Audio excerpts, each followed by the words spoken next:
तो आज बात करते हैं एक ऐसी ताकत की जिसे हम अक्सर नजरअंदाज कर देते हैं, मौन की शक्ति। हाँ, साइलेंस। हाँ, हमारे पास कैल्विन डब्ल्यू नेथन की किताब द पावर ऑफ साइलेंस पर आधारित कुछ जानकारी है और ये कहते हैं कि चुप रहना कोई कमजोरी नहीं बल्कि एक छिपी हुई ताकत है। बिल्कुल, खासकर आज की दुनिया में जहाँ इतना शोर है चारों तरफ। वही तो, ये सुनने में थोड़ा अजीब सा लगता है ना? तो आज हम यही समझने की कोशिश करेंगे कि ये मौन, ये चुप्पी कैसे हमारे विचारों पर, हमारी फीलिंग्स पर, रिश्तों पर भी, हाँ, रिश्तों पर और यहाँ तक कि हम खुद को कैसे समझते हैं उस पर कैसे असर डाल सकती है। चलिए देखते हैं कि कैसे ना बोलना कभी कभी बोलने से ज्यादा पावरफुल हो सकता है। ये सवाल ही बहुत दिलचस्प है, क्योंकि हम सब तो यही सीखते आए हैं कि भाई बोलो, खुद को एक्सप्रेस करो, तभी आगे बढ़ोगे। सही बात है। लेकिन ये स्रोत एक बिल्कुल अलग एंगल देते हैं। वो कहते हैं कि असली समझदारी तो कई बार चुप रहकर चीजों को देखने समझने में है।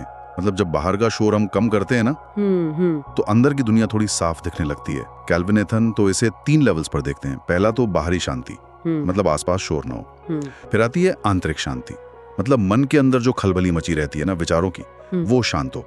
और फिर सबसे गहरा लेवल है आध्यात्मिक शांति, वो एक जुड़ाव का एहसास है। ये जो आंतरिक शांति वाली बात है, ये सोचने वाली है। मतलब सिर्फ बाहर का शोर बंद कर देना काफी नहीं है, मन की जो बकबक चलती रहती है उसे भी शांत करना होगा। हाँ बिल्कुल, और स्रोत कहते हैं कि वहीं उसी शांति में हमें मिलती है मेंटल क्लैरिटी। अच्छा, जैसे पानी जब एकदम ठहर जाता है तभी तो नीचे क्या है वो साफ दिखता है ना? वैसे ही जब मन शांत होता है तो विचार एकदम क्रिस्टल क्लियर हो जाते हैं। पर ये होता कैसे है? मतलब रोज की भाग दौड़ में इसका कोई तरीका है? हाँ है, और यहीं पर वो पॉज पावर का जिक्र आता है। मतलब पॉज पावर। हाँ, किसी भी सिचुएशन में, खासकर जब टेंशन हो या कोई बहस चल रही हो, तो तुरंत रिएक्ट करने के बजाय एक पल रुक जाना, ठहर जाना। सोचिए, किसी ने कुछ कहा और एकदम से गुस्सा आ गया। अब तुरंत जवाब देने की बजाय अगर हम बस कुछ सेकंड चुप हो जाएं, तो हम अपनी फीलिंग्स को बेहतर समझ पाते हैं और फिर जो कदम उठाते हैं वो ज्यादा सोचा समझा होता है। ये गुस्से को दबाना नहीं है, नहीं, ये उस एनर्जी को सही डायरेक्शन देना है। इसे वो एक तरह का इमोशनल बफर जोन कहते हैं। अरे वाह, ये पॉज पावर तो रिश्तों में बहुत काम आ सकती है। बहुत ज्यादा। अक्सर हम बस बहस जीतने के लिए बोलते रहते हैं, सामने वाले को समझने की कोशिश ही नहीं करते। सही कहा, और स्रोत इसी पर जोर देते हैं।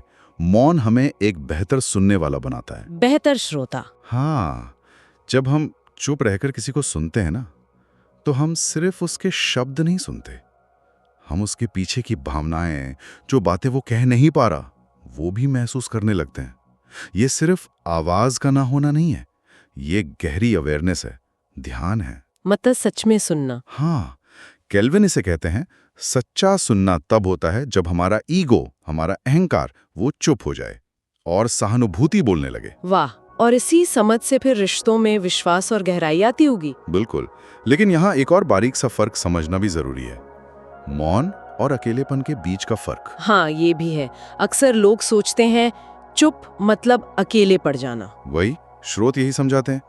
अकेलापन जो है ना, वो अक्सर एक कमी का एहसास है, दूसरों से कट जाने का भाव, जैसे कुछ अधूरा है।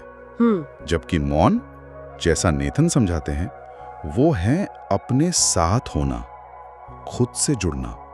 वो एक पॉजिटिव स्टेट है जहां आप अकेले होकर भी कंप्लीट महसूस करते हैं। मतलब अकेलापन कहता है कोई है नहीं, और मौन कहता है मैं अपने साथ हूँ। क्या बात है, बिल्कुल सही पकड़ा। ये तो बहुत गहरा विचार है। तो अगर कोई इस मौन की शक्ति को अपनी जिंदगी में लाना चाहे तो कुछ प्रैक्टिकल तरीके भी हैं? हाँ बिल्कुल है, और काफी आसान भी हैं। जैसे रोज बस 10 या 15 मिनट बिना किसी फोन, टीवी, लैपटॉप के बस चुपचाप बैठना। शुरू में तो मुश्किल लगेगा, शायद मन भटकेगा। हाँ बिल्कुल लगेगा, मन भागेगा, लेकिन धीरे धीरे वो शांति महसूस होने लगती है। दूसरा तरीका है नेचर में टाइम बिताना, बस शांत होकर टहलना, चिड़ियों की आवाज सुनना, हवा महसूस करना। अच्छा। और बातचीत में बस 3 से 5 सेकंड का पॉज लेना, रिएक्ट करने से पहले। ये छोटी छोटी आदतें भी ना बड़ा फर्क ला सकती हैं। और एक बात और थी, स्रोत ये भी कहते हैं कि हमारे जो गहरे सवाल होते हैं ना जिंदगी के, उनके जवाब भी शायद इसी मौन में मिलते हैं। बिल्कुल, जब बाहर का शोर और उससे भी ज्यादा मन की जो भागदौड़ है वो शांत होती है, तभी हम अपने अंदर की आवाज सुन पाते हैं। इंट्यूशन जिसे कहते हैं। अंतर्ज्ञान। हाँ, अंतर्ज्ञान।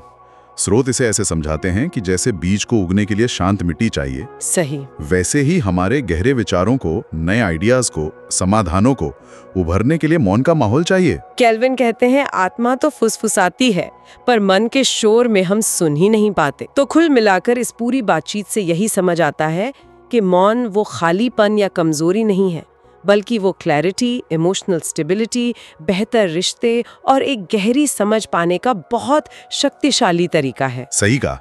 ये हमें बाहर के शोर से हटाकर हमारी अपनी अंदरूनी ताकत से जोड़ता है, जिससे हम बेहतर फैसले ले पाते हैं और शायद सच्ची शांति भी महसूस कर पाते हैं। हाँ, और जैसा स्रोत कहते हैं, मौन खाली नहीं होता, वो तो जवाबों से भरा होता है, संभावनाओं से भरा होता है।